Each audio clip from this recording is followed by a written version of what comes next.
what would happen to your body if you stopped having sex? Would it be good or would it be bad? If you want to know the answer to this question, make sure you are subscribed to this channel. And now that you've done that, let's get to the topic of today's video. For some people, the subject of sex is taboo. The person even practices but doesn't talk at all about it. For other people, this is a practice that is not so missed. They go years without sex just fine. There are also those who take a vow of chastity, following religion's concepts or as a characteristic of their own personality. There are people who are almost asexual, that is, sex does not interest them, and there are those who can't live without it. That's all they think about. They live to have sex. Which group do you belong to? There are all kinds of people, but what happens to the body and mind of a person who decides to stop having sex? The first problem is stress.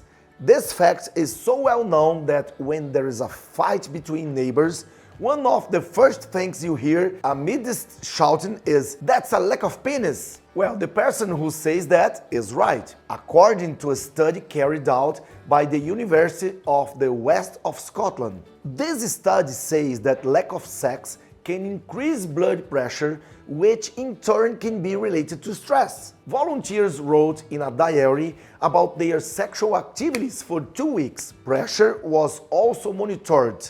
When they had sex, their blood pressure dropped. The absence of sex increased the pressure problem. This is because the production of calming hormones increased greatly during intercourse. You can get sick more often. An active sex life improves the immune system and thus reduces the risk of catching the flu, for example. So, if you stop having sex, infections start to come closer more frequently. A study shows that people who have sex 1 or 2 times a week increase immunoglobulin, a substance that stimulates the immune system by 30%.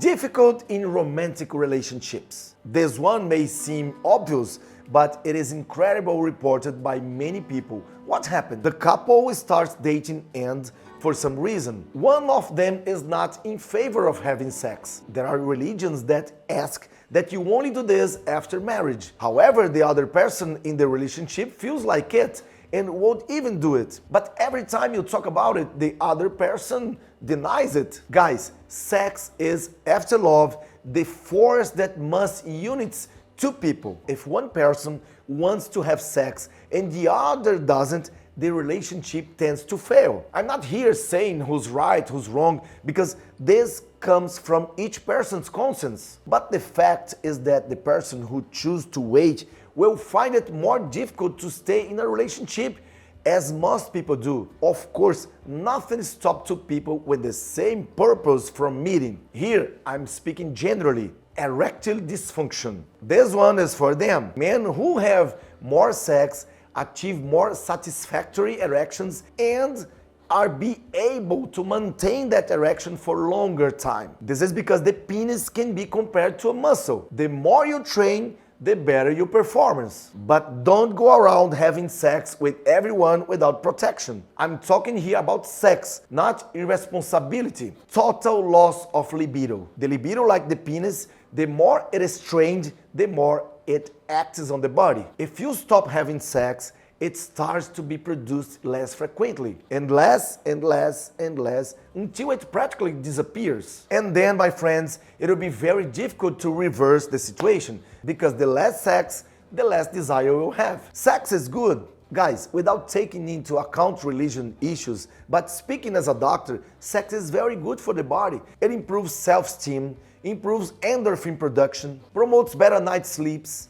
It is an excellent cardiovascular exercise, releases oxytocin and estrogen, improves oxygenation in all parts of the body, improves memory, production of progesterone, increase collagen release. Wow, Dayan, so there is nothing good about going without sex? Well, this will vary from person to person. There are asexual people who really don't care about sex. For these women, a non-active sex life is excellent. Another advantage is that the person who decides not to have sex will not run any risk of contracting sexually transmitted infections. There are still people with disorders such as anxiety and depression who find it very difficult to relate. If you choose not to have a relationship, you will remove a possible trigger for emotional problems from your life. As I said, everything will depend on each person's point of view. Now that you know everything about that will happen to your body if you stop having sex, be sure to spread the information. Share this video with everyone you know, especially with that group of friends who only think about this. Enjoy and tell me here in the comments, is sex normal for you or is it still taboo? Do you practice or live well without it? Don't forget to subscribe in our channel.